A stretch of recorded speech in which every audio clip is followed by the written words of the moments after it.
ಮಮ್ಮ ಕೊಡ್ತಾಳೆ ಅವಾಗ ನಾವು ಅಷ್ಟೇ ನೋಡು ಅಲ್ಲಿ ಮಟ್ಟ ನೋಡೋಂಗಿಲ್ಲ. ನನ್ನ ಕಡೆ ಇಲ್ಲ, ನನ್ನ ಕಡೆ ಒಟ್ಟೆ ತಲೆ ಕಟ್ಸೋಕೆ ಹೋಗ್ಬಿಡ.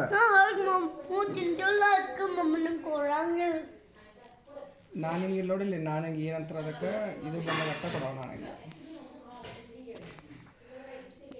ಒದ್ದಾಗಿ ತಲೆ ಕಟ್ಸೋಕೆ ಹೋಗ್ಬೇಡಿ ಈಗ ಏನು.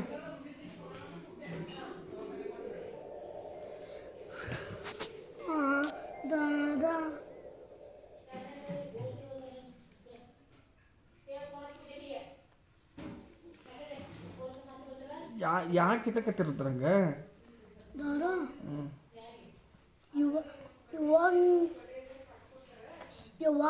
ಯಾವಾಗ ನಿಂಗೆ ಸೇರಿ ಅವಾಗ ಕೇಳಿಸಿ ಅವಾಗ ನಾ ಜೀವನ ಹೋಗ್ತೇನೆ. ಯಾವಾಗ ನಾನು ಸೇರಿ ಅವಾಗ ಕೇಳಿಸಿ ಅವಾಗ ನಾ ಜೀವನ ಹೋಗ್ತೇನೆ. ಮಮ್ಮು ತಂದಾಗ ಅಟ್ಟನೆ ಟಿವಿ ಅಲ್ಲಿ ಮಟ್ಟ ನಾನೇ ಟಿವಿ ನೋಡಕ್ಕೆ ಕೊಡಂಗಿಲ್ಲ. ಯಾವಾಗ ನೀ ದುಡ್ರಂತಿ ಅವಾಗ ನಾನು ತಗೋತೇನೆ. ಇವಾಗ ನೀ ದುಡ್ರಂತಿ ಅವಾಗ ನಾನು ಓದ್ತೇನೆ ಟಿವಿ. ನನ್ನ ಇವಾಗ ನೀ ದುಡ್ರಂತಿ ಅವಾಗ ತೀನಿ ಓದ್ತೇನೆ.